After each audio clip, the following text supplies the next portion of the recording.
Namo tassa bhagavato arahato samma sambuddhassa. Namo tassa bhagavato arahato samma sambuddhassa. Namo tassa bhagavato arahato samma sambuddhassa. So we do that chant to scare away the ghosts. So they can't come and listen to the talk. Only the heavenly beings such as you can listen to the talk today on a very profound subject, Buddhism and bananas. But before I begin, you were mentioning that my name is affectionately known as Ajahn Brahm. And I shortened it from Brahma Wangso because that was far too hard for Australians to remember. But it also gets me into trouble many times. Because once I gave a talk at a school in Australia, a girls' school. Now in Australia, girls when they reach about 13 or 14 get very cheeky. But I gave a nice talk to their class, and I just happened to be walking in Perth the following day, and some of the girls from that school were walking towards me. And they said, "Hi, how are you doing?" And I said, "Oh, you remember me? Yeah, you came to our school yesterday." "Oh, is that so nice you remember me?" I said to them. And they said, "How can we ever forget you? How can we ever forget a monk called Ajahn Brahm?" I said, "There's an M on the end." So that's cheeky girls in Australia calling me Ajahn Brahm. So please remember there is an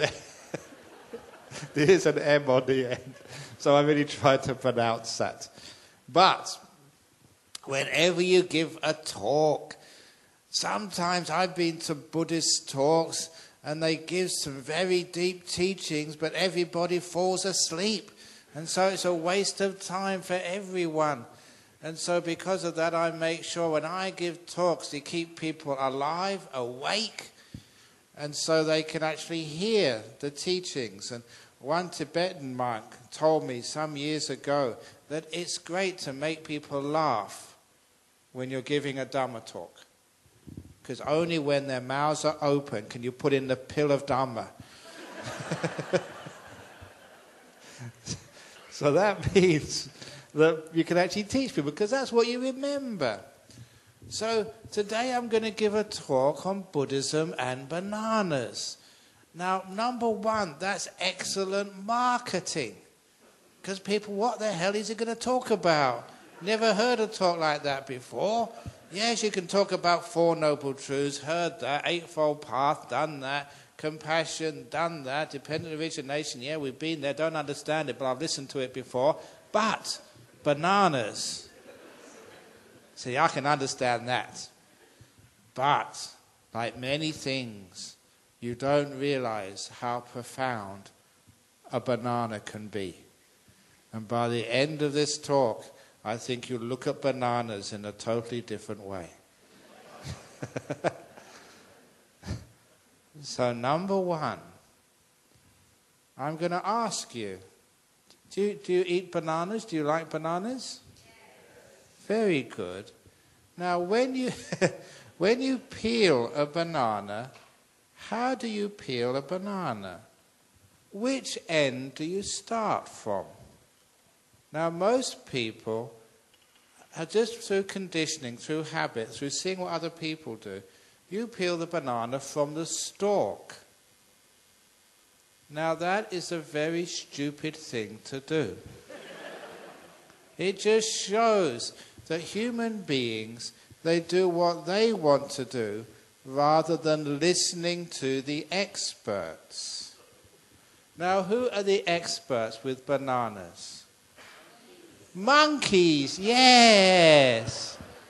Have you ever seen how a monkey peels a banana? Next time, you may go up to, just south of Sandakan, see how the orangutans in the things actually eat bananas. If you go into the jungle, the monkeys, they peel a banana from the other end. The end where the flower used to be. And you know why they do that? Because they are the experts. So as human beings, you should follow the experts. And then you find peeling a banana is much easier. Tomorrow, you try that. You get a banana for breakfast and you peel it at the other end and you'll discover an amazing secret. It's much easier to peel the banana from the opposite end. Now, why did you always peel bananas from the stalk? You're just following tradition, that's all. And that's one of the problems with people with Buddhism, Christianity, Islam, all these things. Too many traditions we're following without asking what we're doing it. Like for Buddhism, I told this, I think, this morning. Why is it in the temples here in Sabah and in all Chinese areas, why is it that when people go to the temple with incense stick, why do they always shake the incense sticks? Do you ever understand why? I will tell you why people actually shake the incense before they put it in the urn. The reason is this. Most people, most Buddhists, first go to the Buddhist temple when they're taken there by their grandmothers. Your grandmas take you there. Did I tell the story last night, or was it somewhere else? Yeah. Yeah, it was somewhere else, yes. They're taken there by their grandmas. And the grandmas, they take up the incense, they light it, and they do this. And their children follow them blindly. Grandma did it, therefore we must do it. But the reason Grandma shakes the incense is because she's got Parkinson's disease. And she has to shake it. And all the children, they go following just because Grandma did it. And they all think that that's what you're supposed to do. How stupid we are. You don't have to do that. Just put the incense in to the pot. Have you ever noticed, especially old Buddhist temples, how their wooden floors are very highly polished? Do you know where that came from? It's because all the people meditating on the floor, every time they fidget, their fat bottoms shine up the wood. And that's how it becomes, after hundreds of years, how it becomes very highly polished. So many bottoms have been fidgeting during meditation. But, just like with the incense, follow the experts. And who are the experts? They're your monks.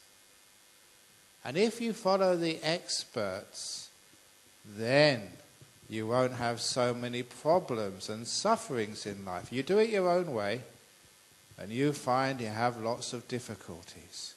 So in life, ask the questions, follow the experts, and you'll just find, like when peeling a banana, if you peel it at the other end, there's not so much suffering.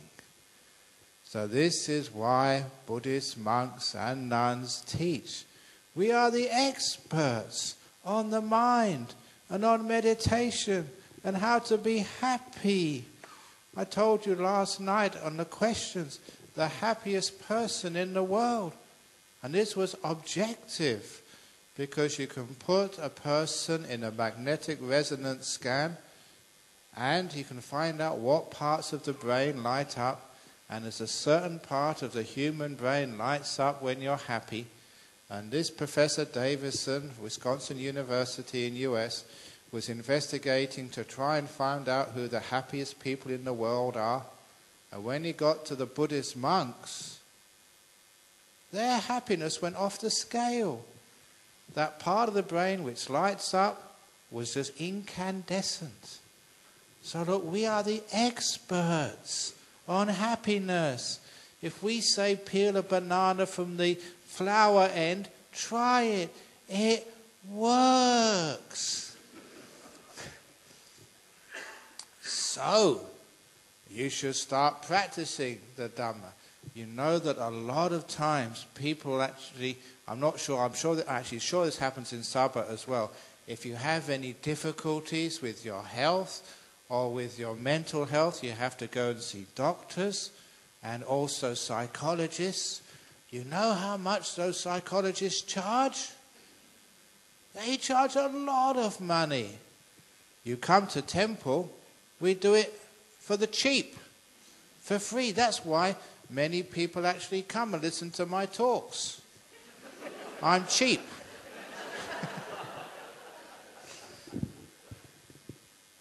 You know, once somebody rang up one of our monks, and the conversation went like this. Do you teach meditation? And the monk replied, yes, madam, I do. And the woman, an American, said, how much do you charge? And the monk said, we don't charge anything, it's for free. And the woman said, well, if it's for free, you can't be any good then. Because in many places they think that if it's for free, it can't have any value. So these days, we never say it's for free. These days, when they ask me, how much do you charge for your talks? I say, it's not for free, it's priceless. Which is a much better way of saying it. And because the Buddhist monks know about happiness, you should follow them when it's how to be happy. Now the next simile is a banana. What shape is a banana? It is bent like a lovely crescent. So if you want to have happiness, you should develop a mouth in the shape of a banana. That's right. Turn up the edges. Now, when I was first in Thailand, this is about the banana mouth teaching. When I was first in Thailand, was 37 years ago now. I've been a monk for 37 years. Now, in those days, whenever we'd go from one monastery to another, we'd go in the back of what you call a pickup truck. They've got a cabin in the front and they've just got a tray in the back. Just, I think this morning, we were just going out for lunch and there was one of these working men cars, with a tray in the back parked outside the temple. And I asked, am I going in that truck? Because you see, many workers go in the back. In those days, that's where we'd have to sit. In the back of a truck. And they'd have little seats in the back for the monks to sit in. And on the back of the tray of the truck, they'd have a metal frame. Over the frame was stretched a canvas. So if it rained, you'd be protected from the rain. And if there was lots of dust, again, it would not come into the car because these were all dirt roads in those days. Now, we were protected from the rain and the dust, but what we weren't protected from was the potholes. Because those were dirt roads, there were monsoons, and when it rained, parts of the road would get eroded, and you have all these holes in the road.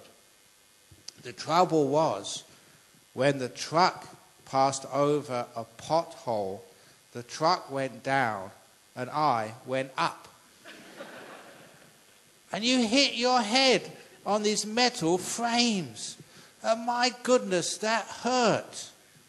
It may be okay for you, not the venerable, but for each one of you, because you've got padding on your head. For monks, we've got bald heads, we've got no protection. And of course, being taller than the Thai monks, I kept hitting my head so often. Now, because I was Westerner, and now you've seen this, when Westerners hurt their head, what do? They swear.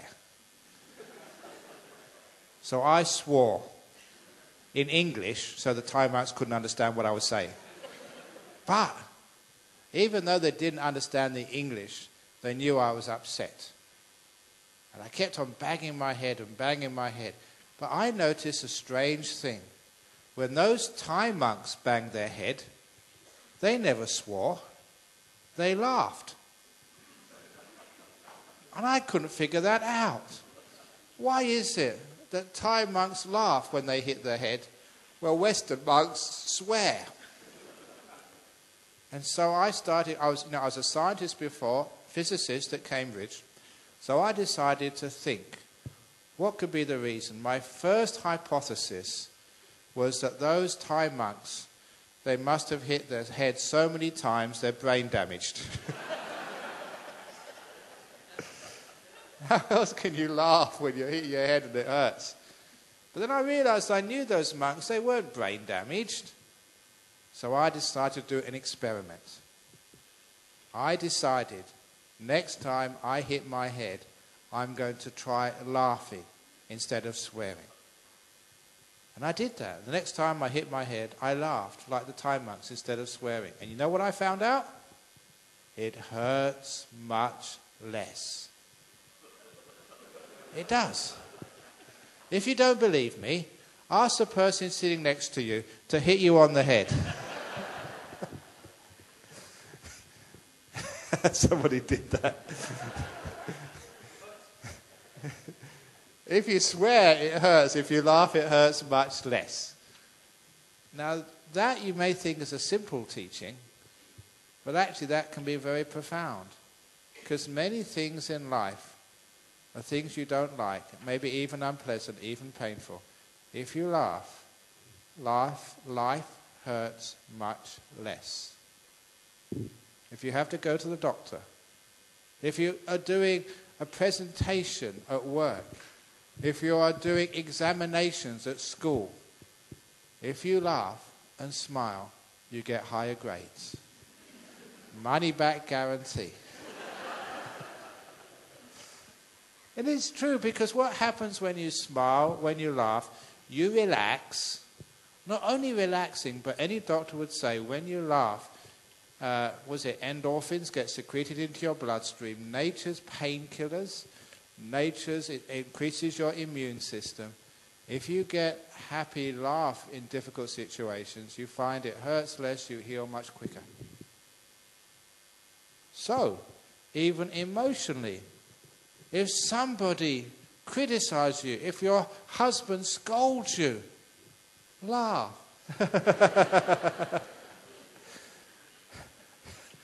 And it hurts much less, and they think, you're a crazy wife. And they never scold you again.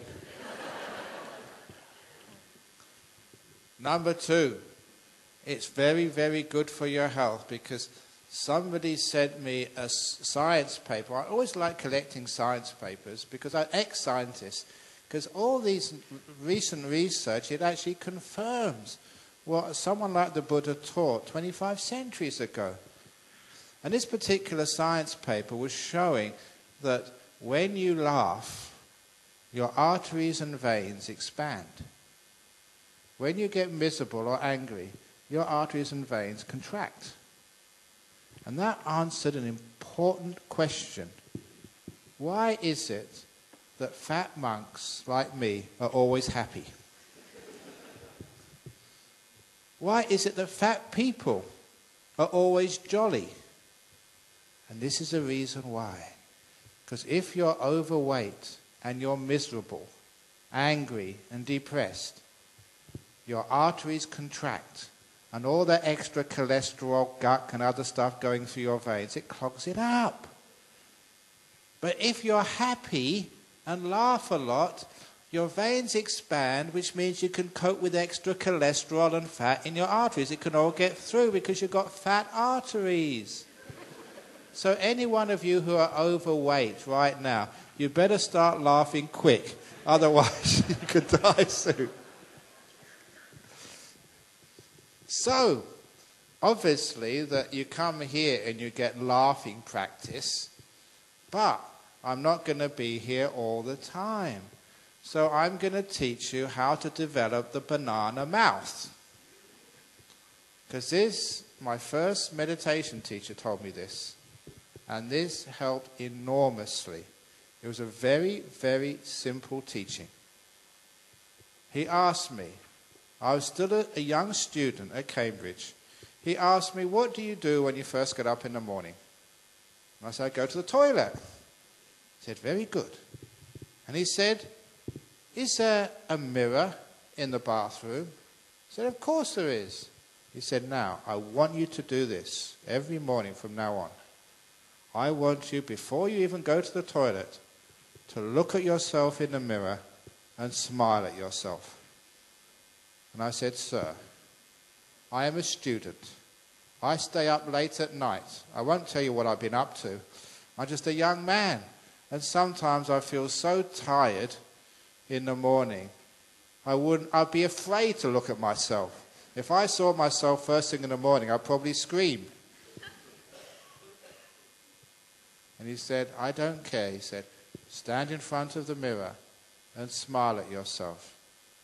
And I say, impossible. He said, okay, if you can't manage a natural smile, he said, get out your 2 fingers. Have your 2 fingers out. Please, your 2 fingers. Put them on the side of your mouth, he said, and push up. Make yourself smile. And I took his advice for 2 years, hardly missing a morning. Every morning when I got up, I went and looked in the mirror, and if I couldn't manage a natural smile, I'd get my 2 fingers and push the sides of my mouth up to make them look like a banana. And I saw this stupid young man making a face in the mirror, and I started laughing. I started every morning for 2 years laughing at myself. What a wonderful way to start the day. A quick boost of endorphins into your bloodstream, keeps your body healthy, creates a beautiful sense of the day. That made me successful in my studies. It made me popular with my friends. Look, all of you young people who were looking for a girlfriend one day or a boyfriend, who likes to go out with a miserable girl? Who wants to go out with an angry boy? When they smile a lot, it makes you attractive. And it's much cheaper than going to salon. So, it's true, isn't it? Isn't happy, smiley people, aren't they attractive? Don't you like to come around and be with them? Of course you do. So this is how you can get boyfriend. Every morning in the mirror. Do smiling training. And after about 2 years it stuck. That's why I smile a lot now. I wasn't born like this. It's just training. And when you learn how to laugh a lot and smile a lot, it makes life much easier. Somebody came up to me and they have a lot of anxiety. A lot of anxiety when they go for interviews, especially because they've done their examinations, they've been through university, but when they go to interviews for jobs or they have to do presentations in their company for business, they always get very, very nervous. And they came up to me and said they had a big presentation to do and they were very nervous. Actually, she was a doctor. She'd been a doctor for a couple of years and she had to present something to her peers to get the next stage up as a doctor in Australia. And she's a great doctor, but you have to present that to your peers, or these senior doctors. And she said she was so nervous. She was actually from Bangladesh, so her English was a second language. And that's what I told her. He said, when you go in, before you go into that room, 2 fingers, push your mouth up, start smiling. And you'll find the anxiety will mostly disappear. She came up afterwards and she said, it worked. I did a great presentation. I was surprised myself. I wasn't nervous at all. And I said to her, I told you so. Because it works. So learning how to smile gives you confidence. Now, for those of you who are serious Buddhists who meditate, I've taught meditation for many, many years. And one of the things people ask me is your posture. How should you sit when you're meditating? Now, I've taught for many, many years, and I've seen people in all sorts of meditation postures. And basically, I don't care how you have your legs. You have them full lotus, half lotus, or no lotus. You can have them dangling over a chair. It doesn't matter. You can still get deep meditation. You can have your back straight, your back all over the place. I don't care where you have your hands. On your knees, like the Tibetans, or in your palm, in your lap, like the Theravadins, or even on your head. I don't care what you do with them.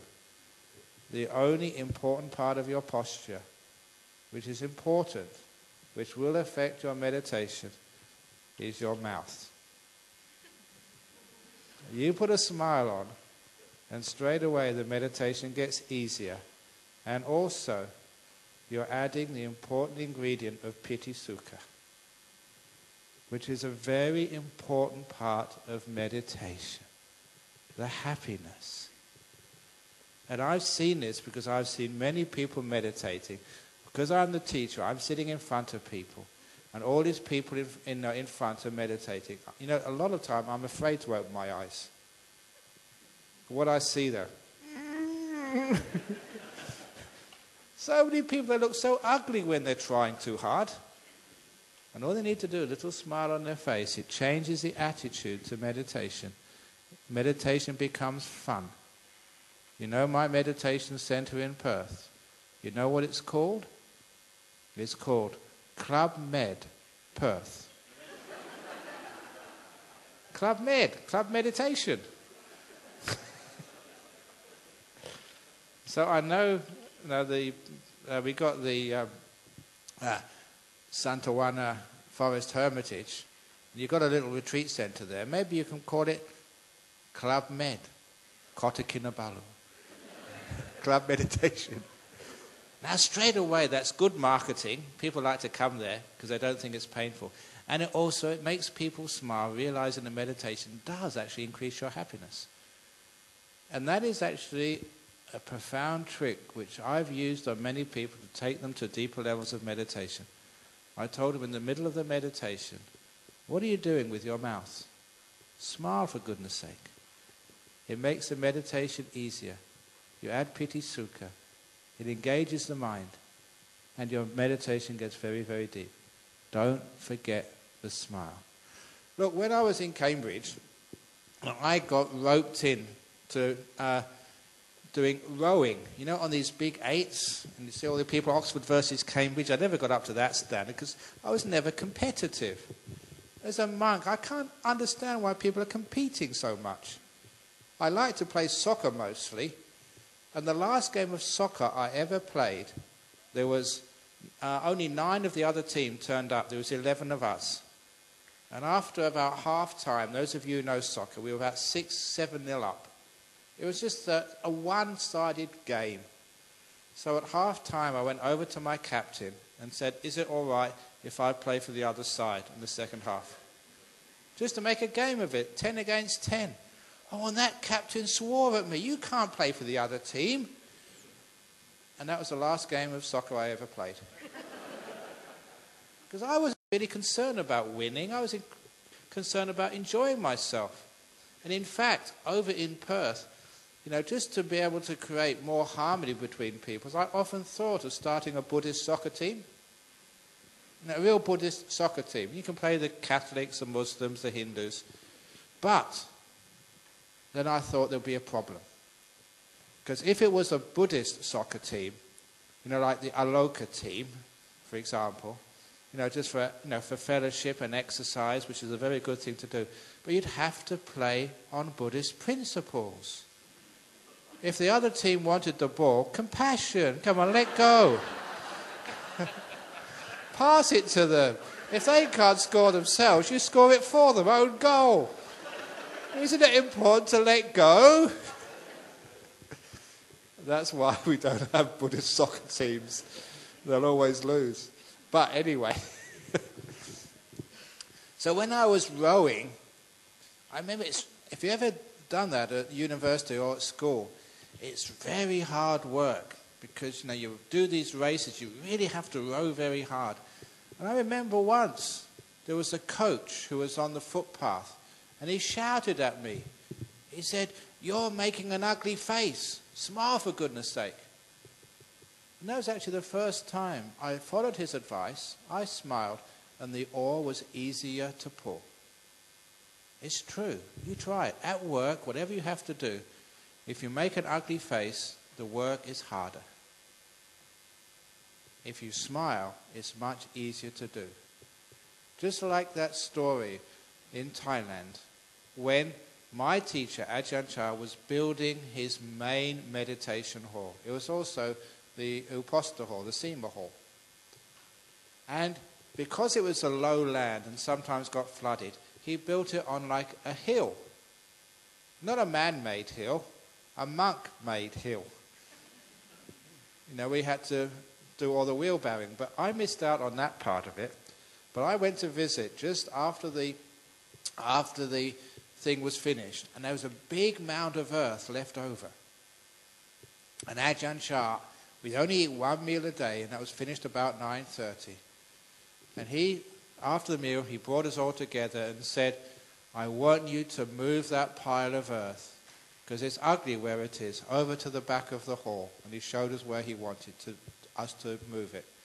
That was a big pile of dirt. But this was my teacher. I had a lot of faith. My teacher had done so much for me. I didn't mind spending 3 days, that's how long it took, pushing all this earth in wheelbarrows. And that was from 9:30 in the morning, finishing maybe about 10 o'clock at night. And I was a Westerner, Ang Mo. I was being bitten by mosquitoes, sweating. I'm not used to that climate. I'm pushing the wheelbarrows through the mosquito-infested forest monasteries, sweating, dirty. For 3 days I did that. But after the third day, we'd finished. And I thought, tomorrow I'll be able to wash my robes, have a bit of a rest and get back on my meditation. But that night, Ajahn Chah left for another monastery. And the following morning, the deputy abbot, the number 2 in charge, who was now in charge, he called all us monks together and he said, "I've been thinking, where you put the earth, it's still ugly. I think we should move it to another place." He had a point. Actually, where Ajahn Chah said wasn't a nice place. And the other place, which his second monk suggested, was a good place. So 3 more days of pushing these heavy wheelbarrows from 9:30 in the morning till 10 o'clock at night with only 1 meal a day. Oh, you got so tired and dirty, but I still had faith. And we finished it. So after another 3 days, I was really dirty because you had no time to wash your robes and you were really filthy. You managed to have a shower at the end of the day, but it was very filthy. But that night, Ajahn Chah came back. So the following morning, after breakfast, he told us all, "I told you to move the earth over to there. You put it over this other place. Move it back." So another 3 days were in front of me, pushing these stupid barrows of earth. I never became a monk to do this. And those senior monks, they don't have to push the earth. They just sit in their rooms all day talking to people. Whereas monks like me had to do all the hard work, and I was very upset. I should decide where they want to put the earth and talk to each other before they get us to do all the hard work. Another 3 days of very hard labor was in front of me. And that was the point where I lost my faith. And again, I started swearing. Stupid monks. It was really hard work. And, you were thin, you were weak, you didn't have much food. And then one of the Thai monks saw that I was unhappy. And he came up to me and gave me a teaching which I will always remember and thank him for. He said, "Pushing the wheelbarrows is easy. Thinking about it is the hard part." And I understood that straight away. And I stopped complaining, stopped thinking about it. And the wheelbarrows got much lighter to push. And the 3 days passed very quickly. And this time, we didn't have to move that damn pile of earth anymore. It was finished. And to this day, I think those 2 monks planned it to begin with. Just to give us a practical lesson that all the problems in your life, thinking about it is the hard part. Doing it is very easy. Whether it's an operation you're about to have, whether it's changing job, whether it's asking somebody you love to marry you, whatever it is, thinking about it, that's always the difficult part. Doing it is very easy. And that's what I learned. And it means whether it's giving talks, whether it's going to see the doctor, whether it's doing interviews on TV, I'm totally relaxed because you don't think about it. You just do it. And this talk is sponsored this evening by Nike. Just do it. Now, so that's developing the banana mouth.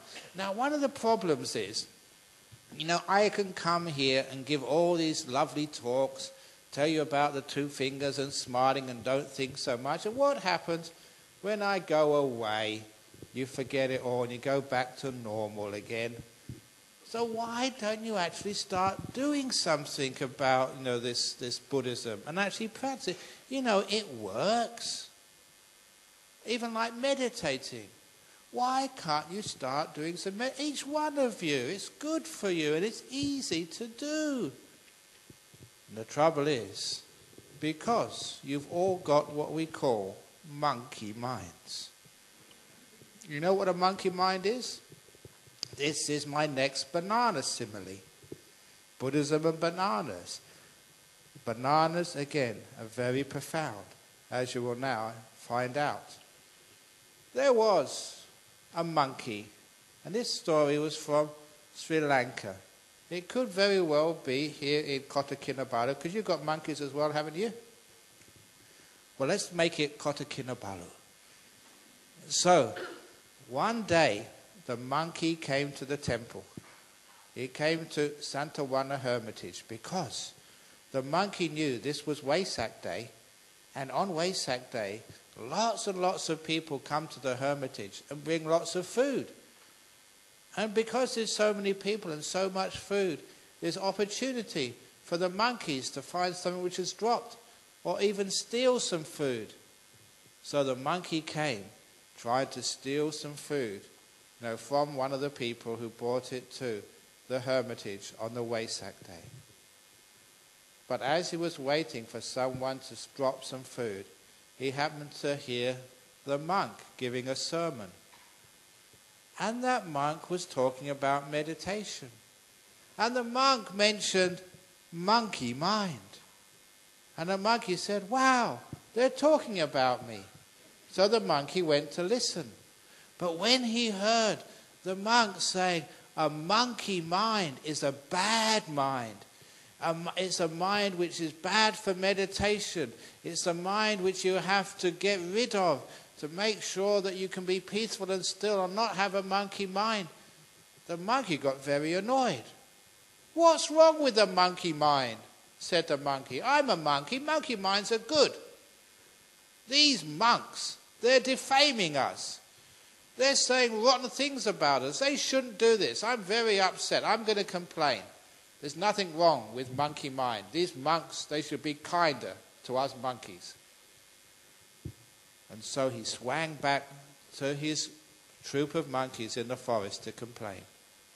And he told the head monkey and all his friends, you wouldn't believe what these Buddhist monks are saying about us. They say our minds are stupid, are restless, are bad, are terrible, and we shouldn't have monkey minds.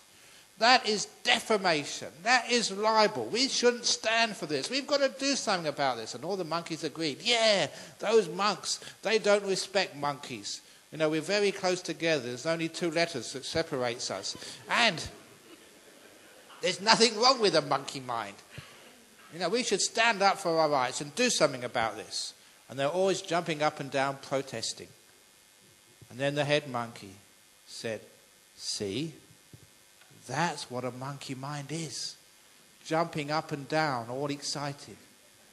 And all the monkeys said, my goodness, you're right. We've got monkey minds because we're monkeys. And that's a terrible thing. What are we going to do? And the head monkey, he was very old and very wise. And so he said, look, I've also been to Santawana Hermitage and listened to the head monk give Dhamma talk. And I've heard him say that if you learn how to meditate, then you can overcome the monkey mind. So let's all meditate. And all the monkeys jumped up and down and said, yes, we'll meditate. Yes, we'll meditate. We're going to meditate. Monkey mind again, sit down. Now, the head monkey said, now I've seen how these yogis in the hermitage meditate. They get nice cushions first of all. So go and find some grass and make a cushion. So they all went into the forest. They took some grass and some leaves and made it into a nice cushion and put it in the clearing where they lived. Now what do we do? Now what do we do, said monkeys. Now what you do next is you sit down. So they all sat down. Right leg over left leg. Right paw over left paw. Back straight, head down. Close your eyes, watch your breath. So that was the first time monkeys ever tried anapanasati. Meditating on their breath. It's amazing. But being monkeys, after 30 seconds, one monkey raised its paw. Excuse me, said this monkey, and everybody opened their eyes. What? And this monkey said, look, I've been thinking, we agreed today that for lunch we're going to raid the banana plantation to get some bananas for lunch. And I keep thinking about that. So why don't we go and raid the banana plantation first? Get it out of the way. And then we can meditate.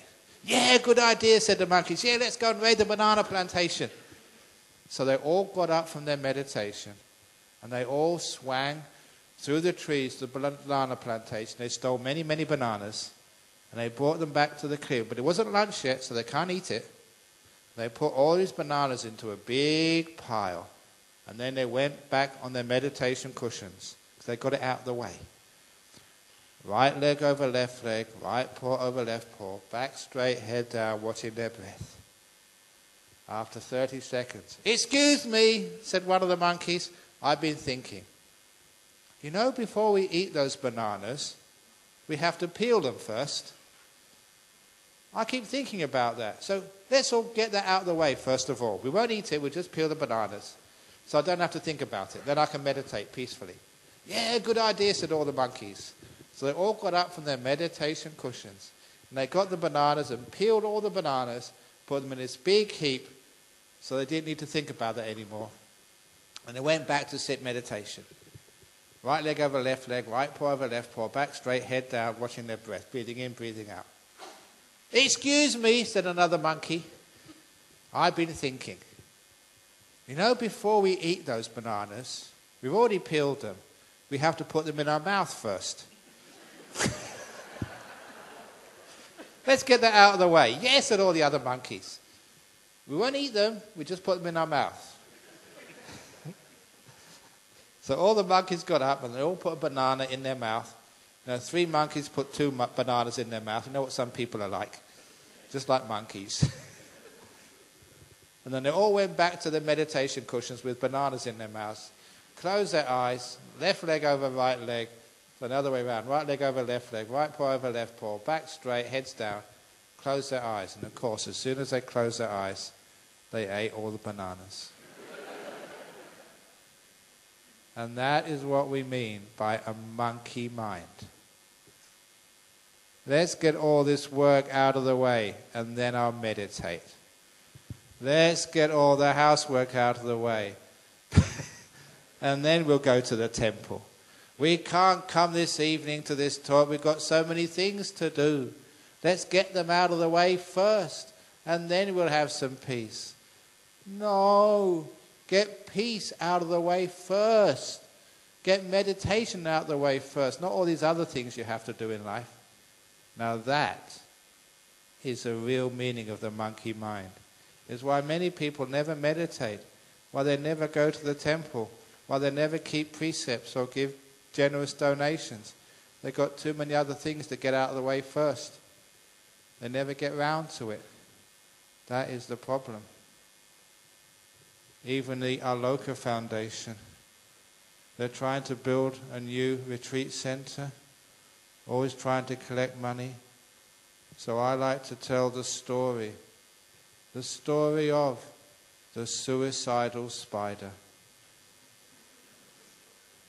Once there was a spider, and this spider was just born, and he went to make a nice home in the corner of a room in someone's house.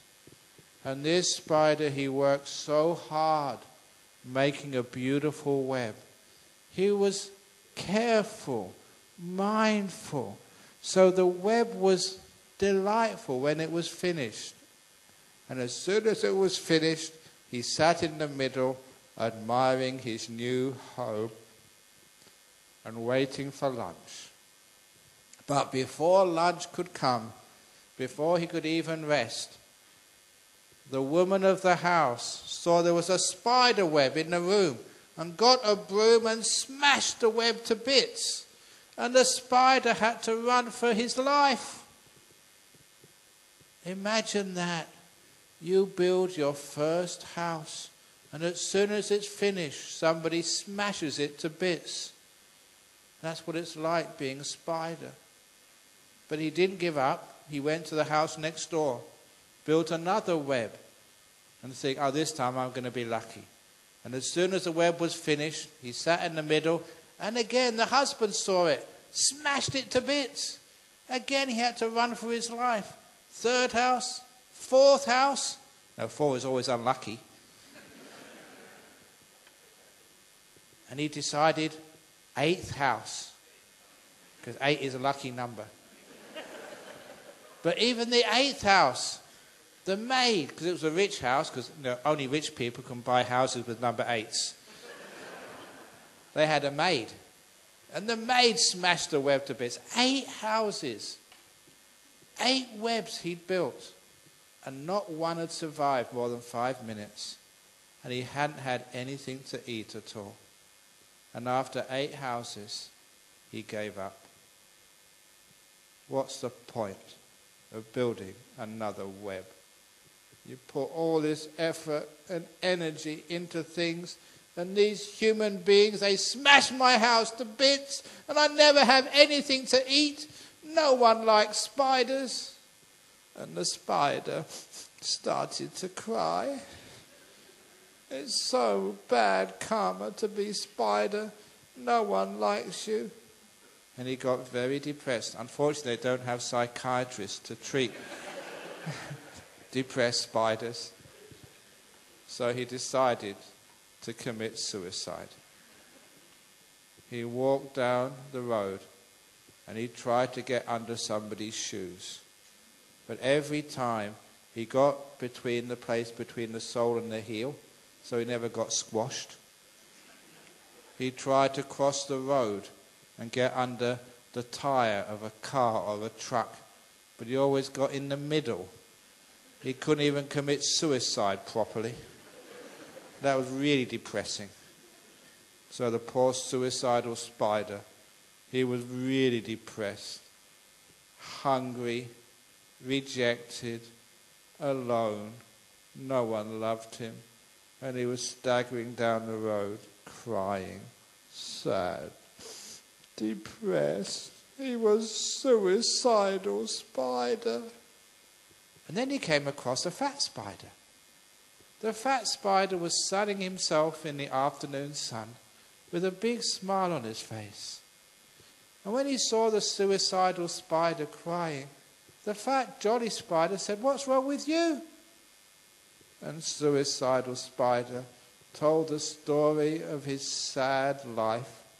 8 houses destroyed, never having anything to eat, hungry, thin, depressed, no one loves me.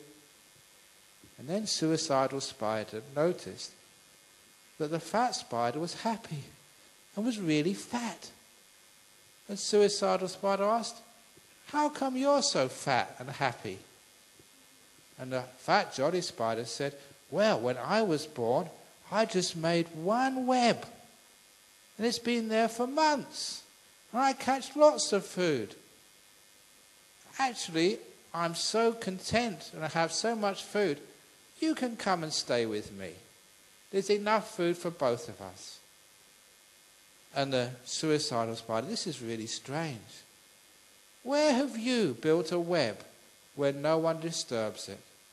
So you've been able to catch so much food over all these years, all these months.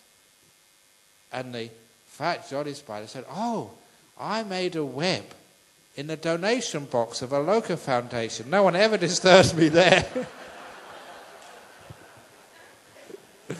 Is that true?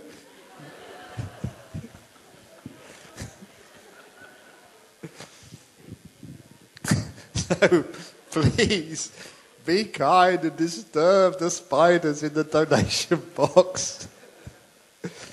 But anyway, back to bananas. So if you want to be generous now. Get it out of the way. And then you can do all the other things. If you're going to keep precepts, do it now. Don't wait. If you want to start meditating, do it now. Don't get all these other things out of the way and then I'll meditate. Otherwise it never happens. You know, certainly in the West, in the Christian tradition anyway, you know the only place you find in places like Australia, the only places where you find people resting in peace is in the cemetery. And it's too late by then. So see if you can rest in peace before you die, when you can still enjoy it. So get peace out of the way, first of all. So, a good example, when you go home tonight, when you look at all the dishes, the dirty dishes in the sink in your kitchen, and you think, oh, I must clean all these up first of all, before you meditate. No. Count how many dishes are in the sink dirty. Compare that to how many dishes are clean. And if the clean ones outnumber the dirty ones, quit while you're ahead.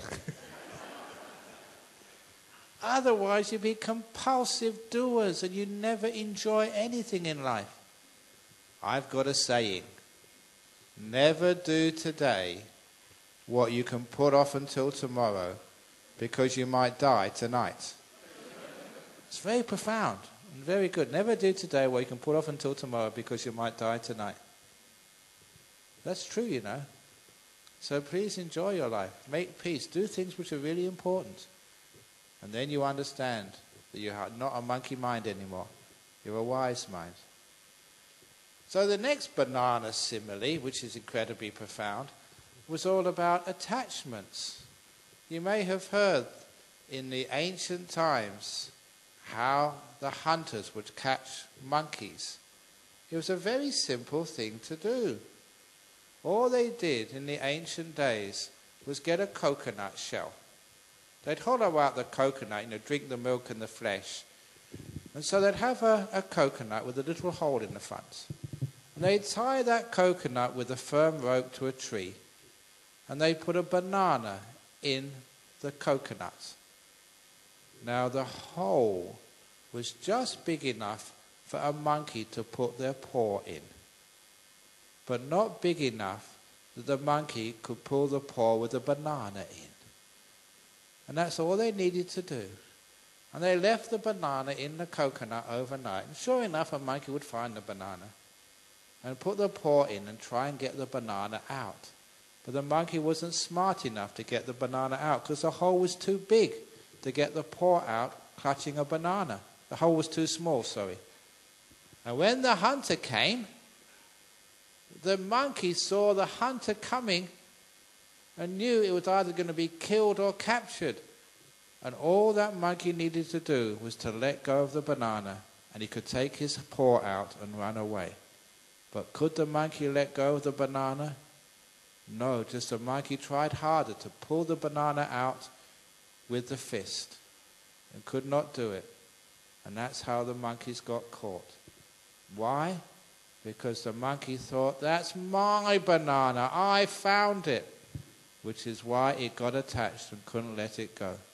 Many monkeys got caught that way. Like many people, I go traveling a lot on aircraft.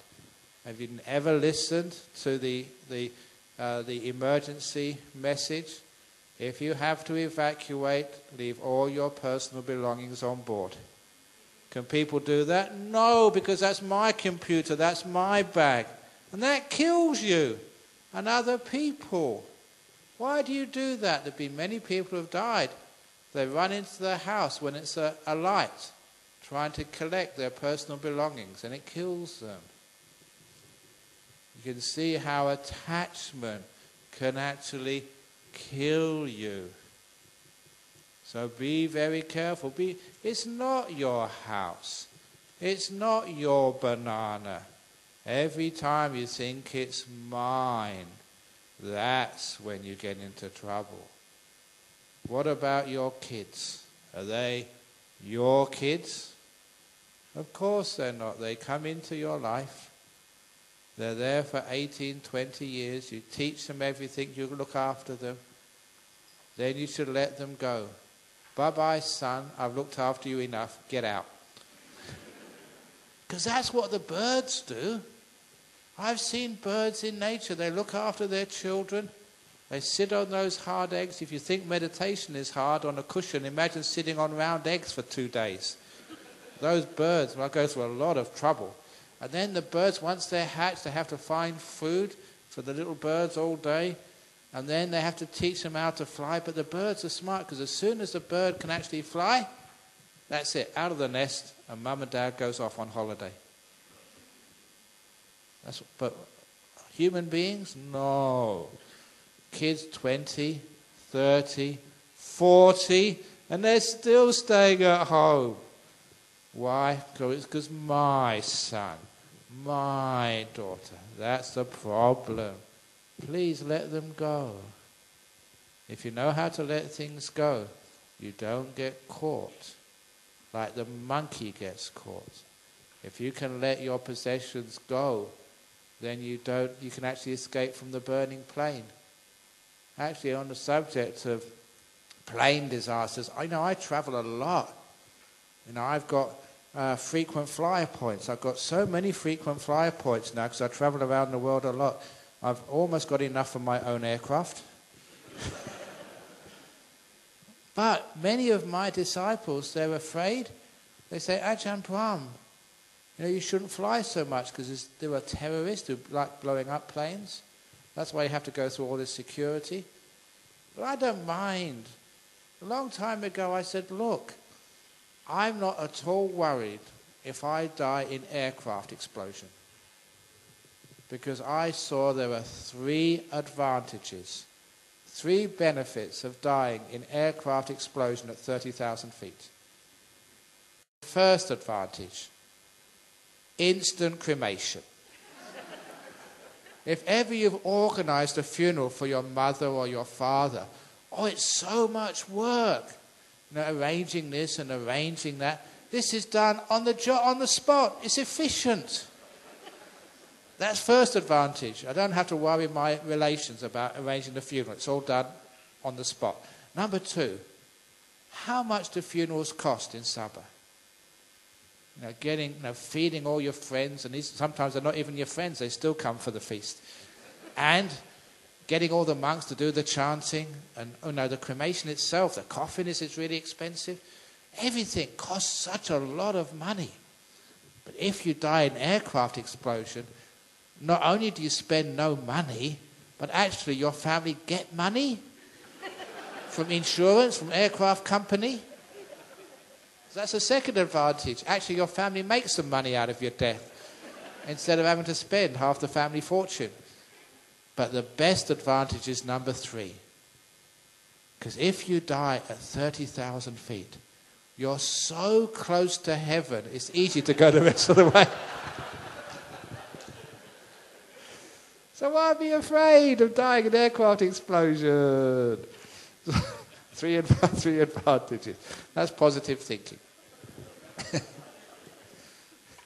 So, but you know, the banana thing is all about it. Why won't the sort of the monkey let go of the banana? You know, a lot of times that's what happens to people. There's a car crash, they won't get out of the car. They won't let go of things which are causing them problems. Why all that pain and difficulties of the past? Why can't you let it go? They're killing you. All that anger about what somebody else has done to you and how they've hurt you. Why can't we just let it go? It's killing you. Why all of the guilt? You may have done some bad things. Why can't you let it go? Now, one of the things I was really impressed with Buddhism, there was no punishment. It's weird. But if you look at the Vinaya, all you have to do, if a monk makes a mistake, they acknowledge it to another monk. There's total forgiveness, because the Buddha said if you acknowledge your mistakes and try to find some strategy so you don't do it again, that's called growth in the Aryan Vinaya, in the Aryan discipline. There's no punishment. And that was such a relief to me. So to tell you what I mean, when I became head monk, the abbot of monastery in Serpentine, we have our training that you have to spend 1 year in 8 precepts wearing white before you can become novice monk. And then another 12 months as a novice before you can take full ordination as a monk. It's called QC, quality control. So 2 years you have to train before you can even become bhikkhu. So it's very tough. And as the first year, you have to keep 8 precepts, and some of you know that one of those precepts is not eating in the afternoon. Now one day, this person in training in his first year, he came to see me one day to confess. He said the previous day, in the afternoon, he got very, very hungry. And he snuck into our kitchen when no one saw. And he made himself a sandwich and ate it. He'd broken his precepts. And he felt so guilty he couldn't sleep well the night before. So he came to me to confess he'd eaten in the afternoon. So I told him, wonderful, you've confessed your offense. That's what you should do. Now there's no punishment, but I'm going to give you some strategies. For example, eat more at lunchtime, so you're not so hungry in the afternoon. And if you are hungry, you can have some fruit juice, you can have some tea, some chocolate in our monastery. There's many things you can drink, some honey if you're very hungry, just to fill yourself up. So you can do those things, okay? Now you can go. And this Australian man said, aren't you going to punish me? I said, no. And the Australian said, that's not good enough. Because he said, if you don't give me a penance, I will do it again. That's what Australians are like. So he put me on the spot. I had to think of a punishment for him so that he could learn not to do it again. As it happened, that day I was reading a history book about the early years of Australia. And many of you would know it started off as a prison colony. And the soldiers who were running that colony were very fierce on any prisoner who broke a rule. They would get flogged. And they would use what they'd called a cat of 9 tails, this whip with 9 thongs. And I'd just been reading it that morning. So I told this young Australian man, I said, if you want a punishment, I will give you a traditional Australian punishment. I will give you 50 strokes of the cat. And this man, his face went white. His lips started to quiver. He thought, oh my God, I'm going to be flogged. I'm going to be whipped. That's not what I wanted. And then I told him what 50 strokes of the cat means in a Buddhist monastery. We had 2 cats. Find one of them and stroke it. 1, 2. Learn some compassion. and kindness. That's your penance. So you can forgive yourself. You know, one of the reasons, why can't we let things go and forgive ourselves, forgive them? A lot of times we think it's my fault. It's not your fault. There's many, many reasons why we did those mistakes. You were hungry. Be kind to yourself. Let it go. And you will find, if you're kind, you never do it again. If you punish yourself, you think you're worthless, you do it again.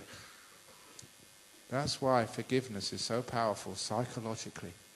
We can let it go. And that's why the Buddha said no punishment. Acknowledgement, amnesty, and learning never to do it again. That's all that's needed. What a beautiful world it would be if we had such letting go. So you can see the talk on Buddhism and bananas. There are many wonderful teachings which I've taught about bananas or banana-related things. And I did this because there's many, many talks you hear, but maybe this is the first time you've heard a talk about Buddhism and bananas and how useful it can be. So thank you for listening.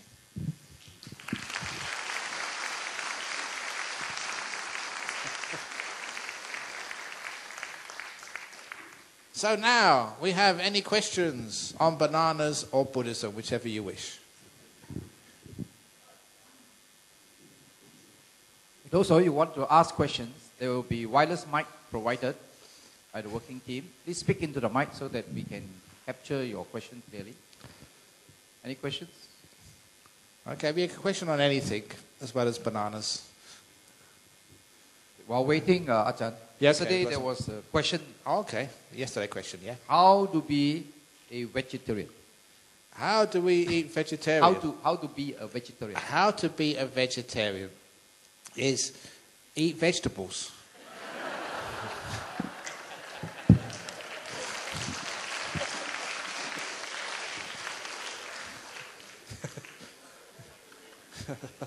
So do I eat bananas? Bananas, okay? Bananas, okay, yeah. It's a question there. Hi. Testing, yeah, hi. Ajahn Brahm, thank you for your wonderful talk. I'm very interested in this question of attachment. Very good. Because I find, I'm sure most of us do, that we have attachments. Yeah. And we're attached to the idea of attachment. And I just find it, is it difficult? How far are we supposed to go to not be attached to things? You know, I mean, I like Arsenal Football Club. And I get annoyed when they lose, and I bang the chair, and my heart goes boom, boom, boom, or whatever when they concede a goal. That's an attachment, and to some people, not having attachment, void of passion. Yeah, okay. I think I got the question. Well, actually, I can see that you're from your accent. You are from London. Norfolk, okay, that's close enough. I was from West London. So as a young man, I supported Fulham. Yeah, I know, but they kept on losing when I was young. That's why I became a monk. Too much suffering.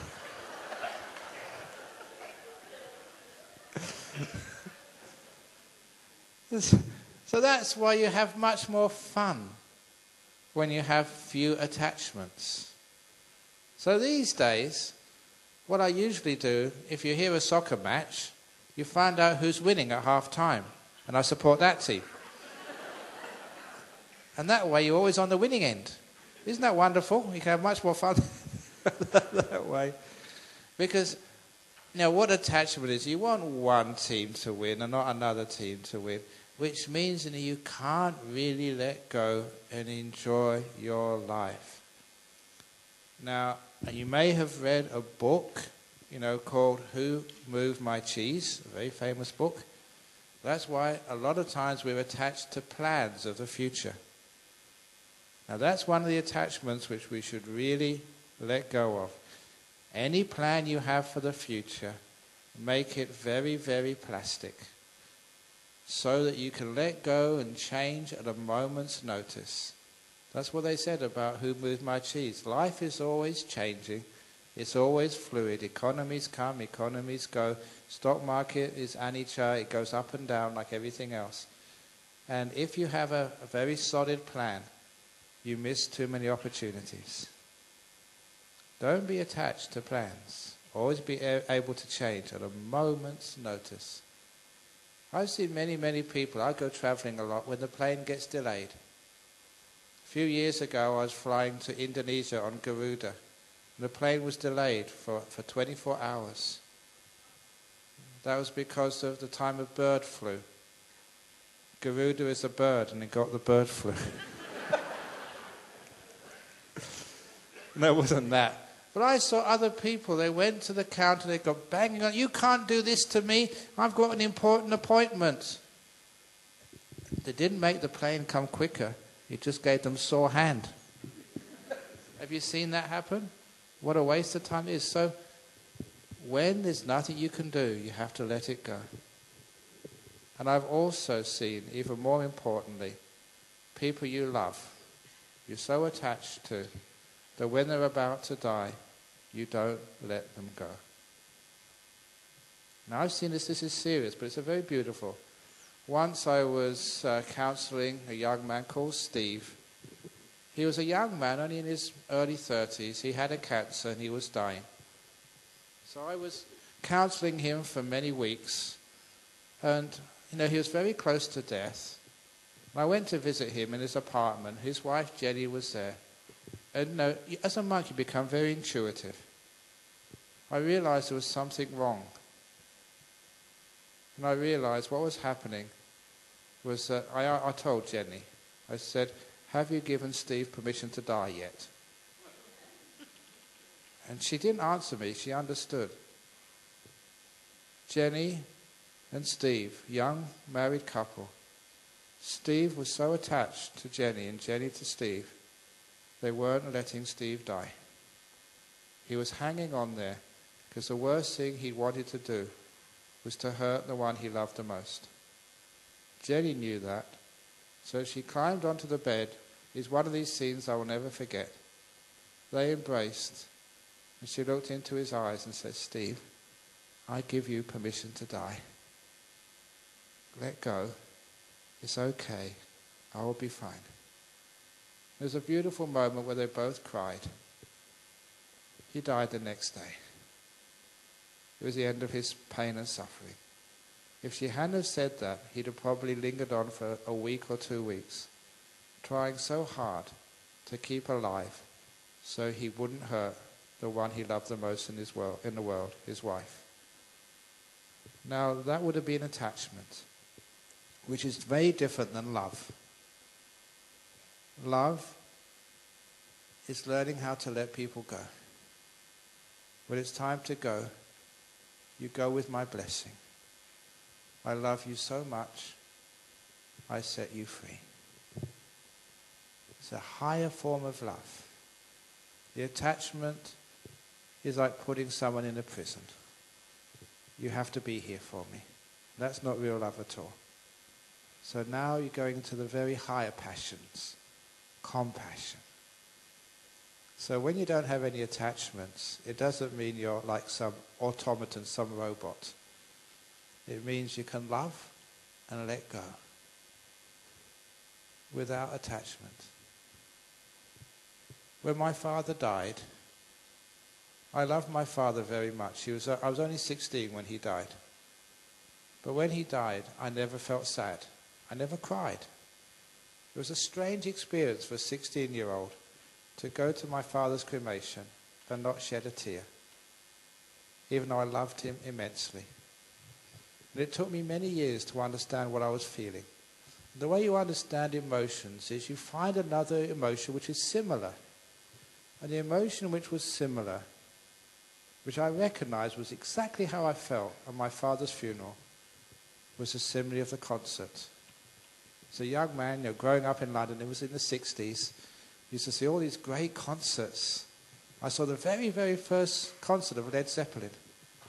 I also went to see this concert of... only 6 of us turned up to watch. And I thought the band wouldn't play, just for 6 people. The lead singer was Rod Stewart. You'd be lucky to get a seat amongst 6,000 these days. He's very popular. So I remember all those concerts and performances in those days. But at the end of the concert, we'd all stand up, clap, shout for more. And the band or the orchestra would always play the encore. But after the encore was finished, the band had to go home, and so would I.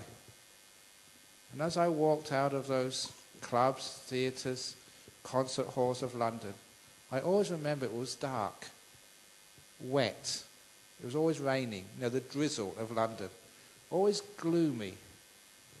And even though I knew the concert was over, never once did I cry at the end of a great concert. I never felt sad after going to a wonderful performance. And that's exactly how I felt when my father died. What a great concert that was. What a great performance. How lucky I was to be there for 16 years. There was no sadness. There was gratitude. Thank you for being my dad for 16 years. And I enjoyed that time so much. Like a great concert. Even I've been a monk 37 years, and this was 45 years ago. It was 40 years ago when I went to these concerts. I still remember them. I still even remember the music.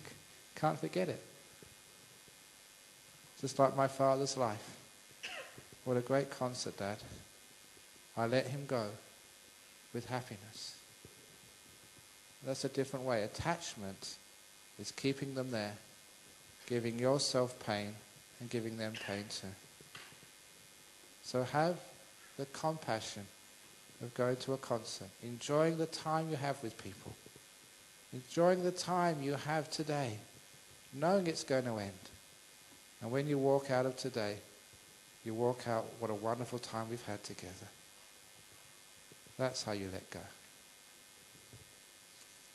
So, thank you for giving me the time to answer that question. Thank you.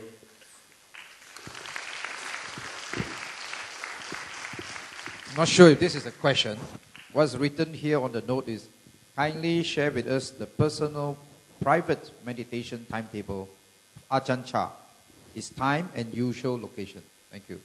Okay. He'd only meditate now. That's the schedule which monks have. There's only one time, and that's now. So that's the only time to meditate, now. All these schedules in the future and the past, we don't do those. I was telling someone today, when I teach meditation retreats, many of you may know that we do what's called noble silence. You know what noble silence means? No bell silence. We don't have any bells in my meditation retreats, no schedules. When people say, what time should I meditate? Now. When they ask me, what time is it? I say, now minutes past the nowth hour, the nowth day of the nowth month, 2000 and now. To try and get rid of these ideas of schedules. Because when you want to meditate, you want to let go of time and be natural. There's a great story, please don't mind me going on a bit.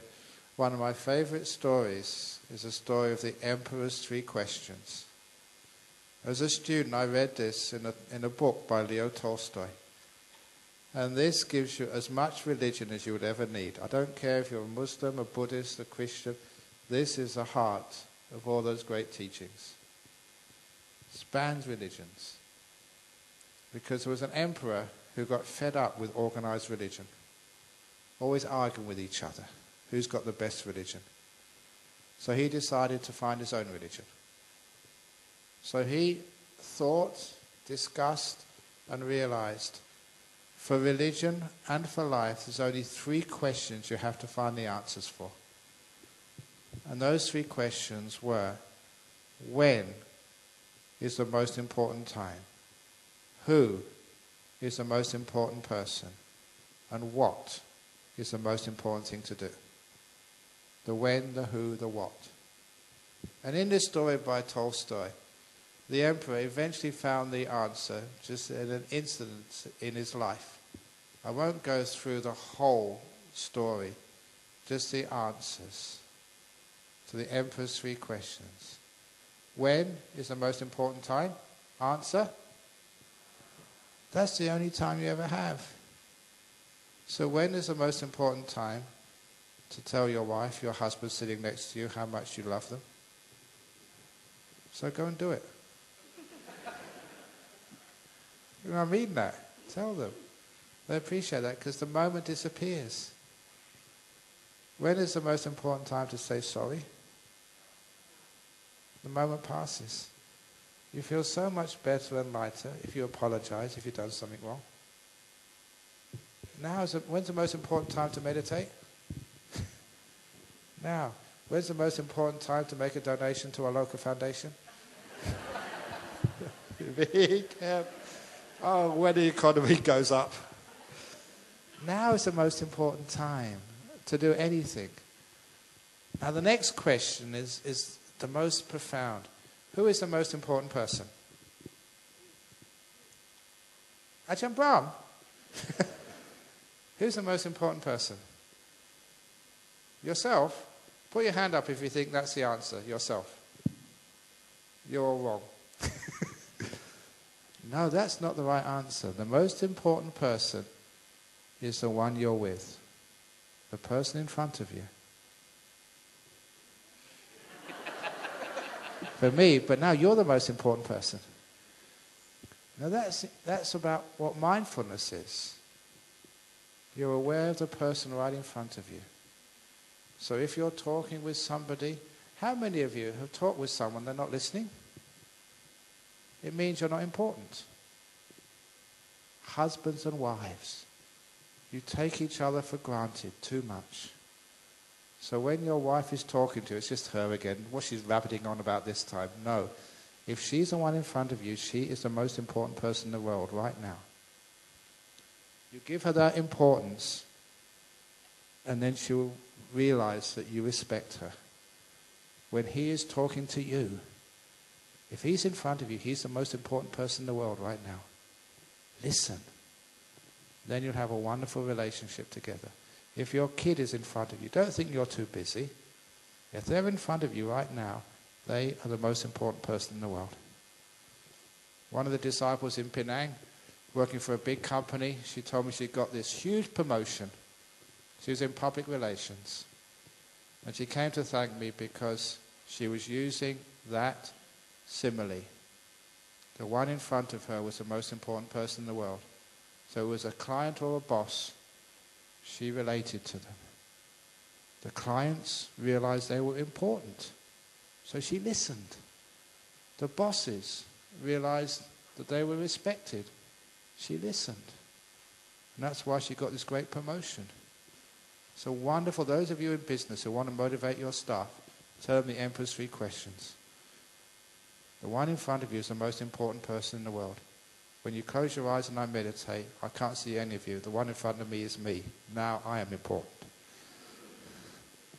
And what's the most important thing to do? The answer was to care. I've told that to many doctors. Because I get disappointed in the West when somebody gets close to dying. The doctors intervene so aggressively.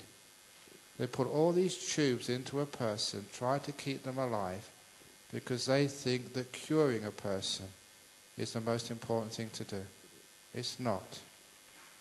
A doctor's main task in life is to care, not to cure. And if you care for your patients, if they die, they survive, it's not that important. They've been cared for. And that's the most important thing. I know many doctors, young doctors, and they've come to me and they feel so depressed. They've had, let's say, a patient, maybe a young mother, and they've tried to keep that girl alive, and they die. And they have to tell their husband who's got young kids, the kids have got no mum anymore. And they feel such a failure. And I tell them, look, you're a doctor. You will never be able to succeed in life as a doctor if you think you have to cure. Because sometimes you will fail, you won't be able to cure. But you will always be able to care. You'll never need to fail if you think that your main object is to care. And you will find that if you make caring more important than curing, you will have a far more fulfilling career. And actually, you will actually heal more people as well. And when they do die, they will die knowing they've been cared for. What a wonderful gift you've given them as a doctor. The most important thing to do in life is to care, not to cure. What beautiful teachings. The Emperor's 3 questions. Most important thing, most important time is now. The most important person is the one you're with. The most important thing to do is to care. You know, that's all the religion you need. Thank you, Ajahn. Any questions from the floor?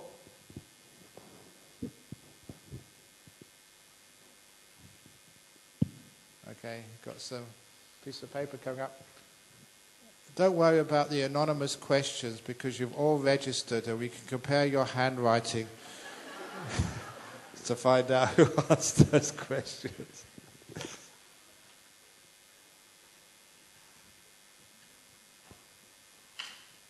Venerable Ajahn Brahm, Yeah. can you share your thoughts with us on the issue of abortion? Okay, yeah. The issue of abortion. Number one, there is a saying in the Vinaya that a human being begins when consciousness first manifests in the mother's womb. That's actually the saying of the beginning of human life. When consciousness first manifests. The word patu bhavati in Pali. First appears. Now for consciousness to first appear in the mother's womb, it means that that fetus has to develop a nervous system, a basic nervous system, so they can actually show a response to pleasure or pain. I was talking to the doctor this morning, who said maybe about 2 months. Maybe that's the time. I thought it was much later, when the nervous system is mature enough for consciousness to manifest. Before that time, it's not regarded as a human being, according to that definition of the Buddha. So you're not killing a human being before that time.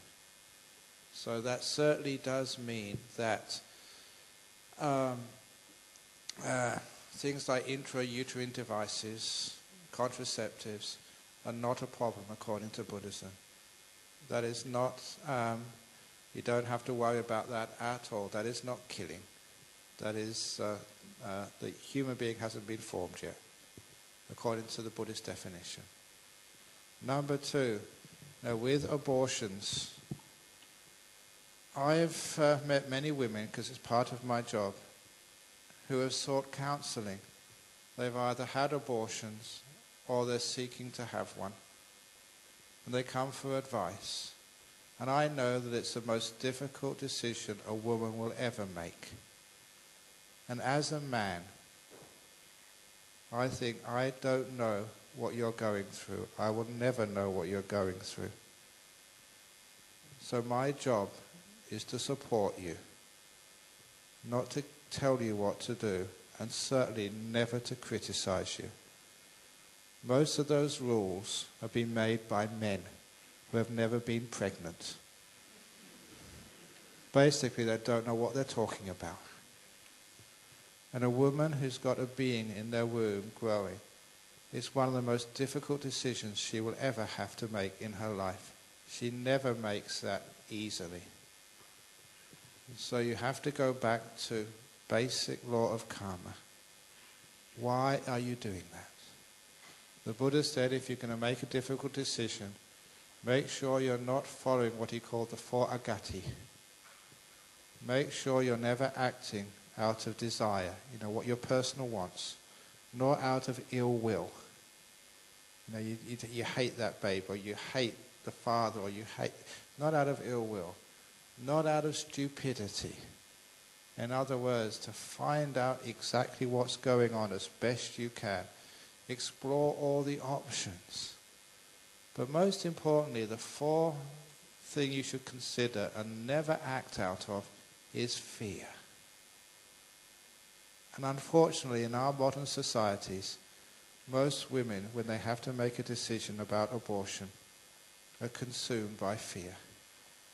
Fear of what other people will think or say to them. Or fear of some legal or karmic consequences. Fear of making a sin. That should never be what drives your decision making. So this is what the Buddha said: never act out of fear, never act out of stupidity or delusion, never act out of ill will, never act out of craving or desire. So that's how you can help a woman make that decision. And that's all I tell them. Look at those four things and make your decision. And please know that whatever decision you make, I will always be your friend, support you. Because I know that decision will never be easy. And if you do decide for an abortion, it's a tough decision you have to make. And I know I get a feeling for what you have to go through. And I'll be there for you to support you, never to criticize you, never to make you feel guilty, never to make you feel bad about yourself. Acknowledge, forgive, and learn. Please try to make some strategies so you never get yourself in that position again. Use contraceptives. Be careful, when you go out with somebody. You don't take alcohol or drugs and get yourself in that position. Make sure you go, avoid places where women might get raped. Do whatever you can. But the job of a monk is not to tell a woman what to do. Give her a helping hand so she knows how to make those decisions. Whatever decision she makes, never be critical, but be compassionate. Some men tried to kill the Buddha, assassinate him. And when they came to confess that they went to assassinate him, the Buddha never called the police, never criticized him, just, good, you've acknowledged, you're forgiven. He taught them the Dhamma and they became stream winners. That's the way of Buddhism. Compassion, wisdom, never criticizing. It's a tough decision you have to make. And our job is not to criticize you. I'm sure there'll be many women here who have had abortions. Please, you are good Buddhists. Many, many things you may do in your life. Some of the wrong things, some of the right things, but never think that one bad thing makes you a bad Buddhist. Look, I've been to many prisons, as we were saying earlier. I never once, in all my life in prison, never once seen a criminal. I've never seen a murderer. I've never seen a thief. I've never seen a rapist. I've seen a person who's killed, but I've never seen a murderer. I've seen a person who's stolen, but never a thief. I've seen a person who's raped, but never a rapist. Because they're much more than their crime. They may have murdered one person, that does not make them a murderer. They are a person who's murdered. They're much bigger than that one act. If you have done an abortion, you're much bigger than that one act. Never think that that's bad me, and just criticize yourself because of one maybe difficult decision. You understand that, you understand what forgiveness means. There's no such thing as a murderer. There's no such thing as a liar. There are people who tell lies. They're not liars. If you understand what I mean, you understand the way forward. I told that simile a couple of years ago at the Institute of Mental Health in Singapore. And after my talk, the doctor who was the head of the schizophrenic unit came to see me. And I asked him, he complimented me on my talk. He was a Christian, but he asked me to come and bless his ward because he was impressed with the talk. And then I just happened to ask him, how do you treat schizophrenia in your institute? And he replied, we don't treat schizophrenia. We treat the other part of their patient. And I put my hands up and said, sadhu, sadhu, sadhu to him. There's no such thing as a schizophrenic. There's a person who suffers episodes of schizophrenia. If you treat them as a person, treat the other part of them, then you have state-of-the-art treatment. I asked him, how's your success rate? He says, brilliant. Much better than expected if you treat the schizophrenia with all this medication. We're treating the other part of the patient. So I said, Sadhu, you've got it, you've understood. There's no such thing as a schizophrenic. There's no such thing as a murderer or a liar. There's just a person who's told a lie.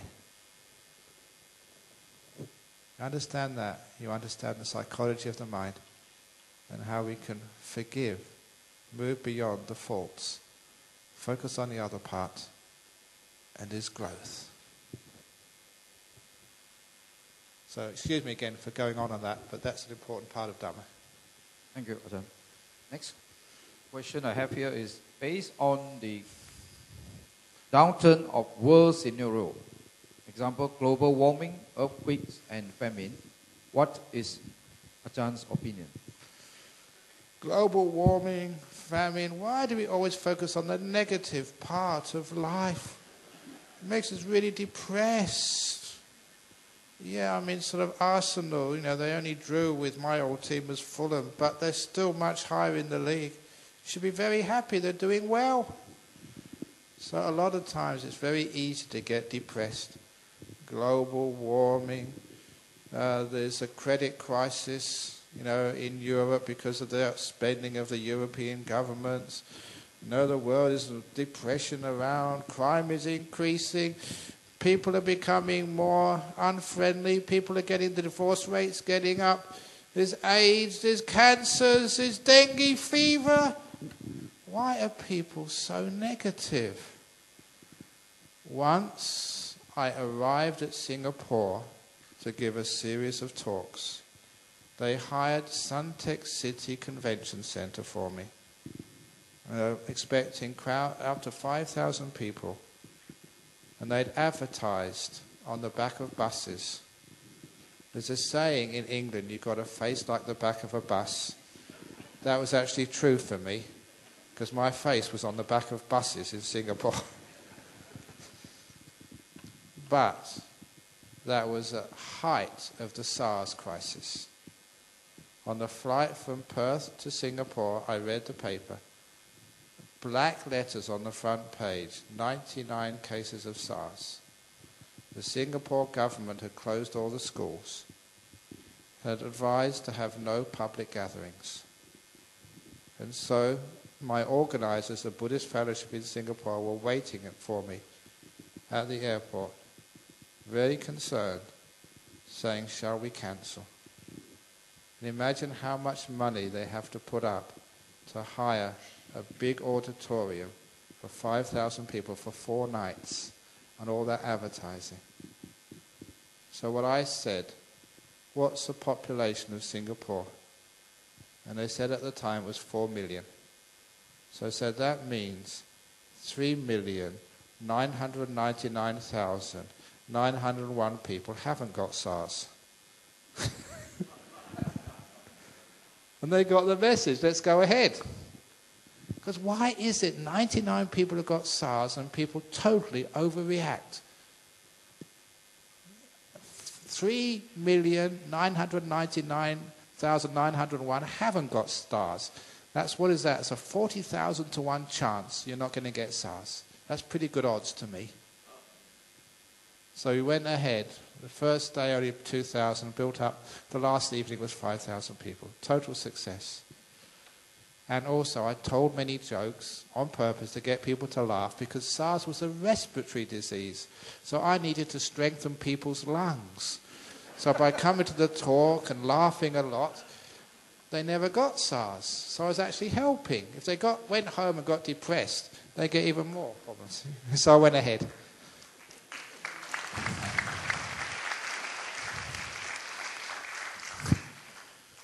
Okay, we got a question from the gentleman. Yeah, okay. Can you just... Hello. Good evening, Ajahn Brahm. My apologies, I came in late. I became a Christian. Yeah.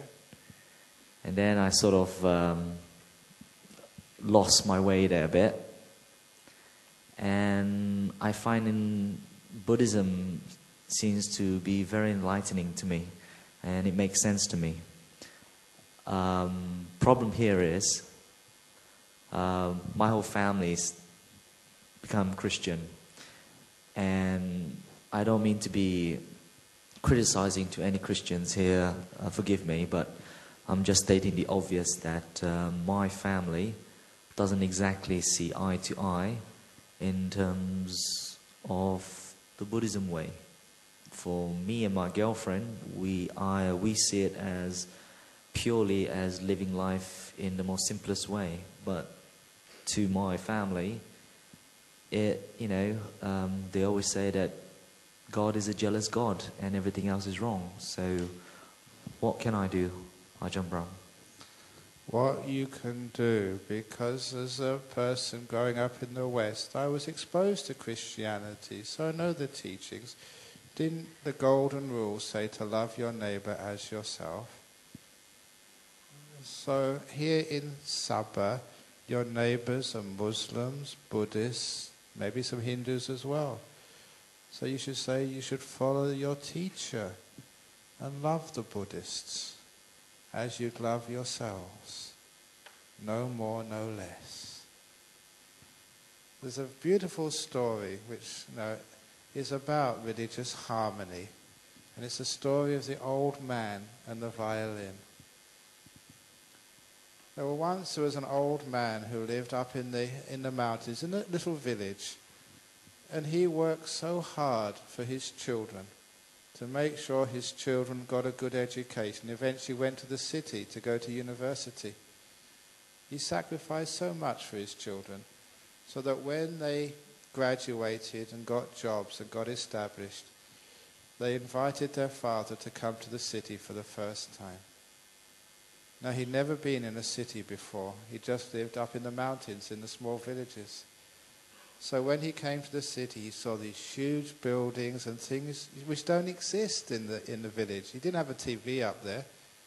So it was an eye-opener for him to see all these amazing things in the city. But one day, he was passing a house and he heard the most awful, terrible sound in his life.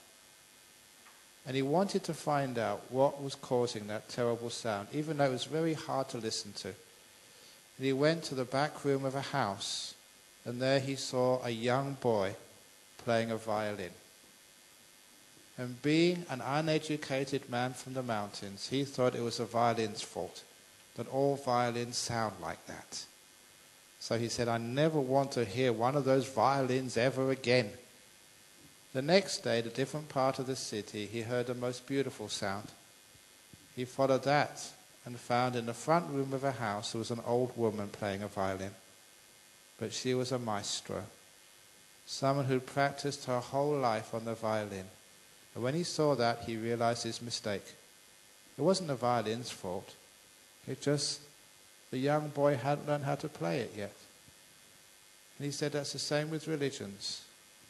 We may criticize Christianity, Buddhism, Islam, Hinduism, whatever.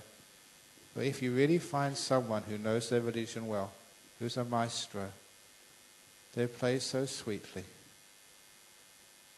So real Christians make great friends to Buddhists. We've got 2 monasteries in Western Australia, 2 real big monasteries. There's my monastery with 20 monks, and there's the Catholic Benedictine monastery. They've got about 10 monks. We always visit each other twice a year. They come to see my monastery, which they came just about a month ago. We go and see them. We're the best of friends. And in fact, I was so friendly with the previous abbot, Abbot Placid, that we did many talks together, and we were really real friends. He was a Catholic, I was a Buddhist. And the other monks knew this so well that at his funeral service, he died last year, at the funeral mass in front of the Archbishop of Perth, the Catholic Archbishop, I was invited to be part of the ceremony and to say a few words. There, in a very high Catholic mass, for an important person, the abbot of the Catholic monastery, a Buddhist monk, also gave a speech. That is a person who knows their religion, how to play it sweetly. But there's a third day to that story, because the next day the old man visited another part of the city and heard the most beautiful sound in the world, which easily surpassed the maestro playing the violin. It was the most wonderful sound he'd ever listened to, even more beautiful than the sound of the mountain rivers after a heavy rainstorm, or the sound of the birds up in the mountain in the early morning, and even more thrilling than the sound of the breezes through the forests. It was the most wonderful sound in the world. That was an orchestra. It was the most wonderful sound for two reasons. First, every person playing an instrument in that orchestra was each a maestro of their own instrument. They practiced for years on their own instrument. And then they'd gone a step further. They'd learned how to play together in harmony, as an orchestra does. And that was even more beautiful than a soloist. And with the wisdom of people who haven't gone to university, the old man said, wouldn't that be wonderful if all the religions in the world would first of all master their own religion and then go that step further and learn to play together in harmony. What a wonderful world that would be. Please tell that story to your parents. The story of the old man in the valley. Thank you, Ajahn. We have time for only one last question. Yeah. Anyone to take? Could I just ask? Can you stand up? What is Buddhism's view on human cloning? Human cloning. It would be wonderful to clone more of me. Then you could have one in Kota Kinabalu, one in Singapore.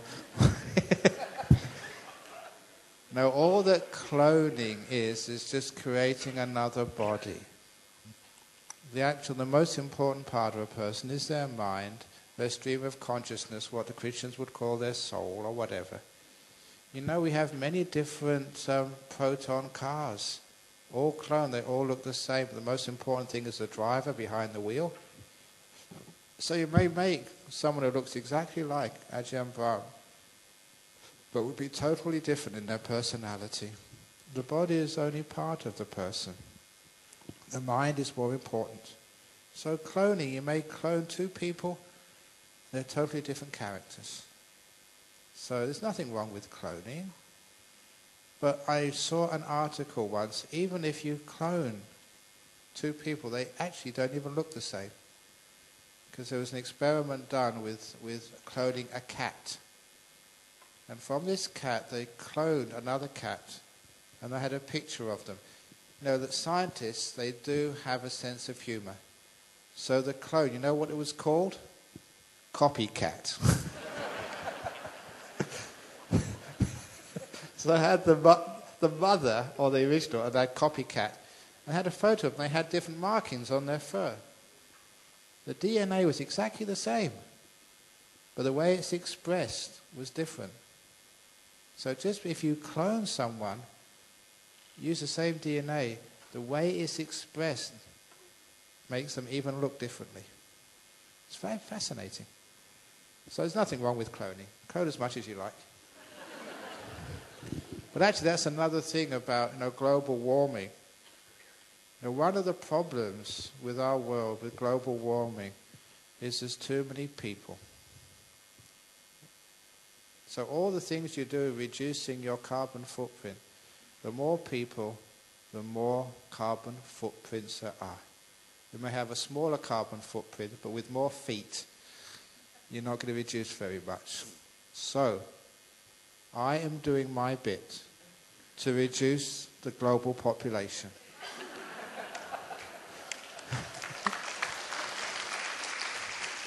My solution is for all governments to make every second boy a monk and every second girl a nun. And that would reduce the population very quickly. Go on. John, I would like to have an encore. One last question. I thought this interesting. It's from last night's written question. You always concentrate on how important harmony is. How do you see all current political revolutions in the Middle East? That's a very good question. It's sometimes revolutions are done out of desperation. And usually there's an old poem I remember reading as a kid. It was, how was it now? I was thinking in a minute too. Well, it's very famous, I've forgotten now. But anyway, the poem went like this. Vengeance to the tyrant fled, and caught the tyrant in his bed, and slew the wicked tyrant's head, and became a tyrant in his stead. Now that's history. You start a revolution, and then the same problem happens later on. The problem is with the system, not with the people running the government. Now, as a monk, I can think outside the box, because I live outside the box. And one important thing which will help all of our political systems is to change the way democracy works. At the moment, people get elected on what they promise to do for the future. And they always break their promises, no matter what government in the world you look at. I never blame any politician for breaking their promises. I criticize them for making the promises in the first place. You cannot know what's going to happen in the future, what problems your country will have to face. But in ancient Rome, a person who was standing for election was called a candidate. And we use that word even today. And it comes from the Latin word candid, meaning white. Because any person standing for the Senate in ancient Rome would have to wear white to show they were standing for election, and also as a symbol of their virtuous conduct in the past. And they would be elected not on what they promised to do in the future, but on all of their accomplishments in the past, especially their honesty, their hard work, and the wise things they put into practice. So it would be wonderful if we would elect our leaders not on what they promised to do for us in the future, because all that is a competition who makes the biggest lie. But for what they've done in the past. In the same way, you select managers and CEOs and directors of companies, not on what they promised to do for that company, but on what they've achieved in the past.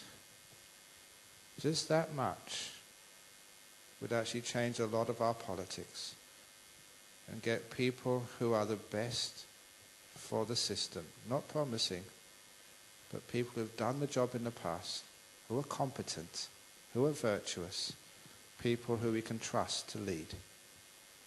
That'll be number one. It also means we won't have so much corruption in our governments, because we'd look at what they've done in the past, and if they'd had any corrupt behavior in the past, they would not get elected. Corrupt people know how to lie. and they tell you all these amazing promises, and they sell those promises to us. We believe them, and we get into big trouble. Number two, if you have shares in a company, the more shares you have, the more votes you have. But in life, everybody voting for a government has one vote each. Those of you who are 70 or 80 should only, maybe if you're over 70 or 80, no vote at all. 20-year-olds should have a full vote because they've got more shares in life than 80-year-olds have. The decision your leaders are going to make, they're going to affect you as a 20-year-old much more than if you're an 80-year-old. An 80-year-old, you're going to be out of here soon. So I think the vote should be weighted. Younger people should have more votes than elderly people. That too would change our politics. And the reason is they got more shares in life than elderly people have. Wouldn't that really change things a lot? So there's different ways you can think outside the box to actually change things. The other thing with multiracial harmony and multi-religious harmony, it's about time we stopped all religious schools. Because religious schools create what we call ghettos in society. There are some people, say in Australia, they go to a primary school of their religion. Then they go to a secondary school of the same religion. They go to a university just of their own religion. They marry people from their own religion. They go out with people from their own religion. They only know their own religion, nothing more. And that's why they can have a lot of misunderstandings. If you have a school with Muslims, Christians, Buddhists, Hindus, non-believers of anything, all meeting together, playing soccer together, having parties together, if those are your friends, you get to learn all the great things of the different religions of our world. You get to respect each other. And there will be no more violence between the religions. It's called social engineering. It's a good thing to do. Because the alternative is just people just knowing their own religion and nothing more. That's one of the big problems in our current world. That's one of the reasons why there is no Buddhist school in Australia. I've stopped it. I've said, no, we shouldn't do this. And I was trying to say, let's stop the Christian schools as well, the Muslim schools. There's no Hindu school, I don't think. We've got many more Buddhists in Australia than Muslims. They've got schools. We haven't. We say, no, we don't want them. We want our Buddhists to go to schools with Muslims, Christians, everybody, for the sake of harmony. And then we won't have these violence towards this group or that group. So that's one way. It makes a lot of sense to me. I don't see why we can't do this. So as a monk, you think outside the box. And I've put this out for many years. Who knows? Some people might take it up and help the world. So anyway, that's one thing which you throw out there. So anyway, thank you for asking those questions. Eventually you tell other people, there's an ex-chief minister here who maybe sort of, just tell somebody else and tell somebody else, and maybe those messages, get through. Maybe we'd improve our democracies and our governance. And if we do that, we can have a much better Malaysia, a much better world. I was telling someone, what's my nationality?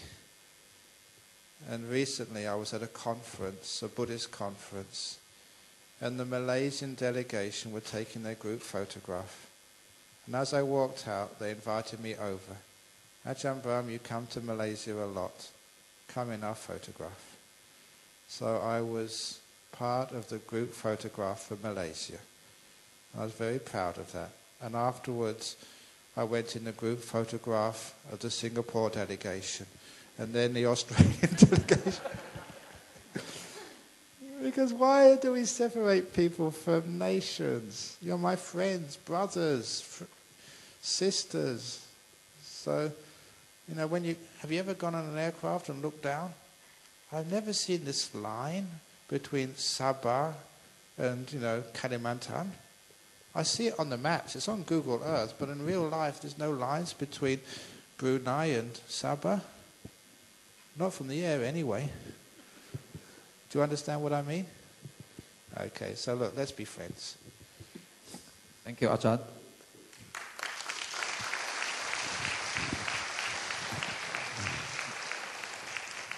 Much as we like, the time has come for me to end the question and answer session.